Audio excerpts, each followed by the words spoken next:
COVID cases rising, we are once again seeing scenes like this one right here. Long lines to get tested. This is a live look at one in Florida, where the state is reporting hospitalizations are at a record high. This as children across the country head back to the classroom, with parents clashing over school guidelines and mask mandates. Steve Othensami has the latest for us. Good morning, Steve. Good morning to you, Robin. Here's the latest guidance from the CDC that anyone in a K-12 school should wear a face covering. It's what's happening at this grade school behind me just outside Atlanta, where you can see parents are dropping off their kids to school right now, and where classes have resumed in-person instruction for the first time in 18 months. But not every school system or every parent feels that this is what's best for their children, and this is where this debate sits right now. It's back to school this morning across parts of Georgia, and Maddie Bosinski is worried. You have kids in two schools, 2 miles apart, different protocols. Yes. Yeah, I mean, as parents, we're just trying to navigate the noise. Her children are going to class in Cobb County, Georgia, in the Atlanta suburbs, where she says her two different schools are making slightly different safety decisions, and where parents get to decide if their children wear masks. When you went to school today, what happened? None of the teachers were wearing masks. There was one. None of the administration was wearing masks. Only probably 60% of students were wearing masks. I was livid. You know, where are the people protecting our children after they have sacrificed for a year and a half?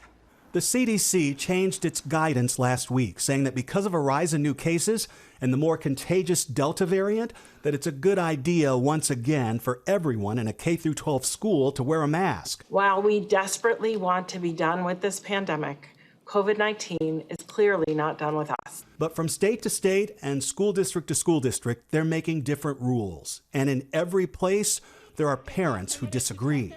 In DeKalb County, Georgia, closer to Atlanta, masks are required. It went surprisingly well. Every student had their mask. They were riding the bus, they were in the classroom, and they even used it for the outside playground. In Gwinnett County, Georgia, north of the city, school starts tomorrow, and they're requiring masks here too. But a number of parents are protesting at the school board. Philip Holloway, an Atlanta area attorney who has kids in school in the region, says he's hearing from dozens of parents and teachers trying to find ways to fight mask requirements in court. Parents should be able to make the decision, this is what I think is best for my child. Here's what some of the schools are afraid of. What's happening at this charter school in North Carolina where masks weren't mandatory. More than a dozen people have already tested positive. More than 100 students and staff have had to quarantine. And now masks are required. It's real easy to demonize parents and school systems who sit on both sides of the mask issue. But one thing we are hearing over and over again is that no matter how these parents or school systems feel, they all only want what they feel is right for their children. And many of those parents tell us that they wish they could vaccinate children at younger ages. Robin? All right, Steve, thank you so much. Well, hey there, GMA fans. Robin Roberts here. Thanks for checking out our YouTube channel. Lots of great stuff here. So go on, click the subscribe button right over here to get more of awesome videos and content from GMA every day, anytime. We thank you for watching, and we'll see you in the morning on GMA.